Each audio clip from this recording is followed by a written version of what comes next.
Hey there, it's Katie Jarvis with Managing the Mess. If we haven't met before, I am a K-6 elementary art teacher, and I work right here at a Title I school just outside of Washington, D.C. Today, we are using this multi-slab cutting tool, which is a tool every art teacher needs. Check this out. You slide it all the way down through a block of clay, and this is kiln-fired clay.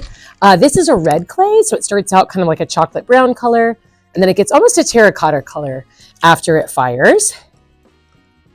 And we're going to cut it into little tiny type, like a French fry shaped piece. So I'm going to go ahead and cut it horizontally again, now that I've moved it around. And it's pretty easy to press down through wet clay. Once you get all the way to the bottom, hold the clay together, and you flip it over, and then you just pull it through the wires the rest of the way. Now, this multi-slab clay cutter is a tool that you could get from like a local clay company. I'll link one in the comments, but I've noticed that they sell out quite frequently. Haven't seen them yet in art supply catalogs. So now that I've cut the clay, it's really easy, just kind of like a Kit Kat, to pull apart. And I'm gonna have these little tiny French fry-like pieces. So the pieces then will look like this.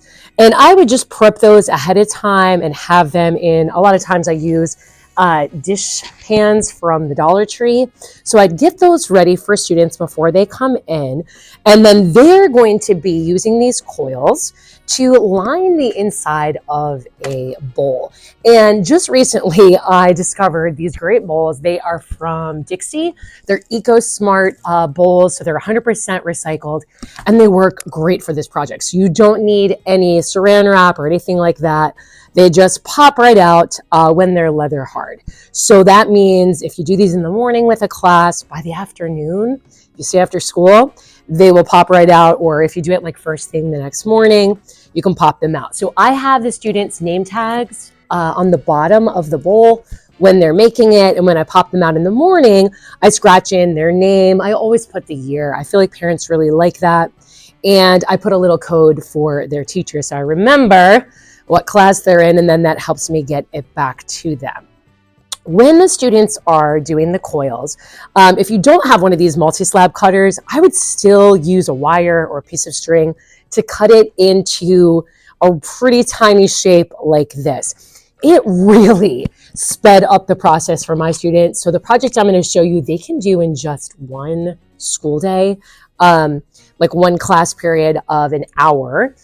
Even after going over directions, we have plenty of time to make this and get this done. Students that get done early, I have them buddy up with a student that needs a little bit more help to get that done. So I have enough here prepped for what I'm going to show you.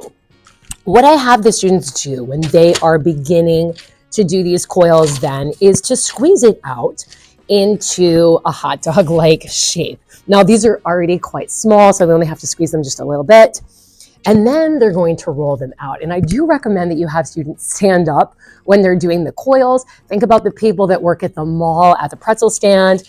They're standing up so that they can move their hands out and they can move their fingers out to spread out the coils. So the way that I've cut them, we don't have to do very much rolling at all, and it's already the right size. We're going to be laying the coils that we make inside of this recycled paper bowl.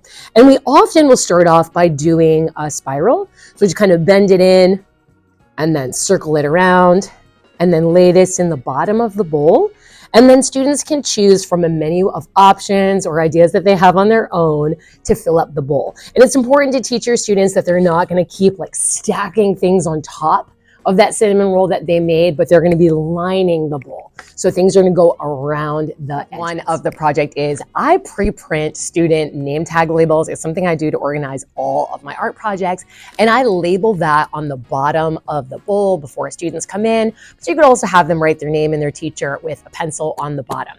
Then inside of the bowl, students will begin making coils. We often start with a cinnamon roll and we place that inside the bottom of the bowl. As the the students are making more and more coils, and they can use things from my handout, or they can come up with ideas on their own, they're not stacking them on top of each other, but rather they're using them to layer the sides of the bowl. I really like the EcoSmart bowls because it's a good size. When the students are finished, this is about the size of a cereal or an ice cream bowl, so it's functional art, which I absolutely love.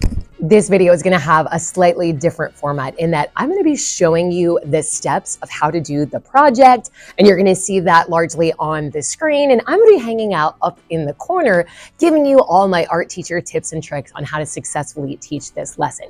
Now, if you're looking for the student-facing video along with the Google Slides, that's going to be available over on Teachers Pay Teachers. Included in that is going to be a student handout with an array of different coil options that they can choose from, as well as visual steps for this project.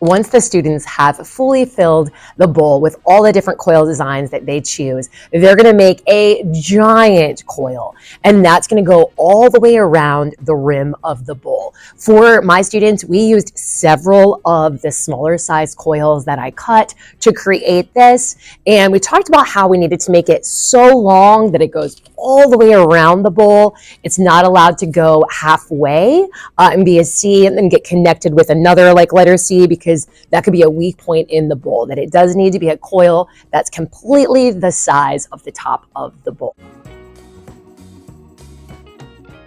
Next, students identify any spots where they can see between the clay and they can see the paper bowl. They take little tiny balls of clay and then they fill in those spaces. If the spaces are larger, students could use a coil to fill in that area. For the next step, I have students use a giant popsicle stick, like the tongue depressor size, and they use this to gently scrape the designs away. Now, they will often freak out, thinking that all their hard work and all these beautiful coils are getting erased, but you have to remind them that it's only getting erased on the inside. All those beautiful coils are being preserved by the paper bowl on the outside. As they go through and do this, I don't add water yet, but I do on the next step. When students have finished plugging in all the holes, I get out a water squirter and I go around and just slowly squirt water into the bowls where students are beginning that final step of smoothing. For this step, it really is important that you add water slowly. You could provide water for students at the table, but I would give them like a tiny little mouse drink of water and just have them dip their fingers in it. If students get this too wet, too fast, it becomes kind of sloshy and slippery and slidey, and they can't really use the friction to smooth out the bowl. So adding it with the squirter and having it like teacher directed, that you're kind of going around and checking on the status of everyone and giving them a little squirt, slows them down and it helps them to get the bowls quite smooth. With this video, you'll definitely love managing the clay and managing the glaze, as well as my videos on how to use a kiln. I'll link them in the comments down below, but also right here on screen.